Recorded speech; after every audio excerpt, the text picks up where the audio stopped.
Hey you guys, welcome back. So I just saw a headline the other day that said stocks posed to drop 40%. And how did it go? It said the stock market poised to drop 40%. Says current climate feels a lot like 1929. And there's a picture of a soup line from the Depression.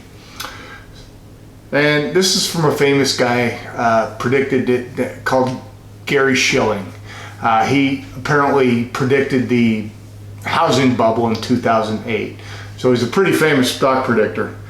It says, the stock market faces a second Great Depression style downturn if investors realize how long lasting the coronavirus fallout will be. Is he right? Here's another one. Stocks could fall 40% in a collapse, mimicking the Great Depression, he says. So, is it going to happen? I don't know, you guys. I decided to go back and look and see if this guy's made some other predictions.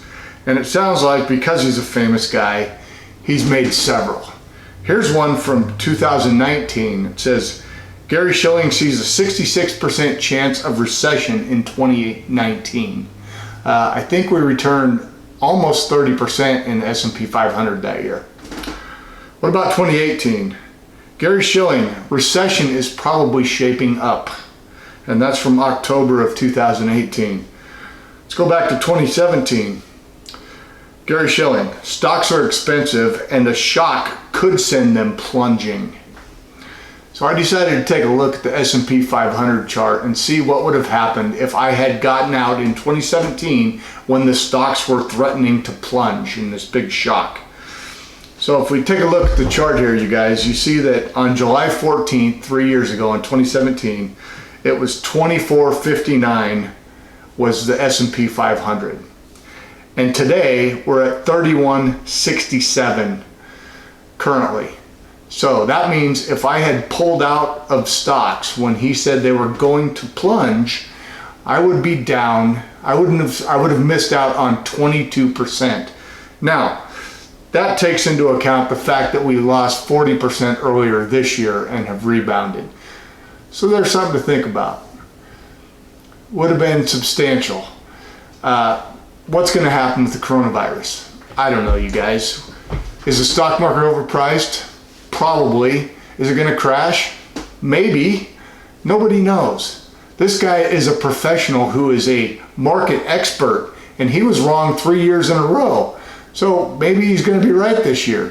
He was apparently right back in 2008, which makes him heralded as whatever. And if we take a look at the 2017 charts where they're expensive, he's got a cyclically adjusted price to earnings ratio that I don't even know what it means, but it shows up there it was high, not quite as high as 2001. 2001, the tech bubble, stocks, anything with the .com in its name went crazy.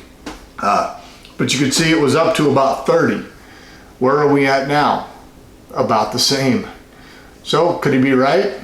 Yeah, he could be. I don't know. I'm just a firefighter who likes to geek out on this stuff. I don't know anything, but here's what I'm going to do. I know that the stock market's going to be volatile in the next few months, and there's nothing we can help with that. There's always volatility. I don't think we've seen the long-term ramifications of the COVID yet. I think that's still coming. Is it going to affect the stock market? It might, but here's what you got to do, you guys. You got to keep investing.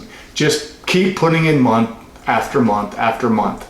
That way you're going to buy as it goes down, you're going to get some stocks on sale, and as it goes up, it goes up. But here's the thing. If we say, oh my gosh, stocks are overpriced, I don't want to buy them, what happens next month when they're up 10%? Or next year when they're up 15%? If we stopped investing because we thought they were too expensive, we would never make any money. So just keep investing. All right, you guys. Sorry about the little rant, got off a little thing there. Hope you got something out of this. If you did, drop me a like. If you're not subscribed, you guys, subscribe to the channel. All right, we'll see you.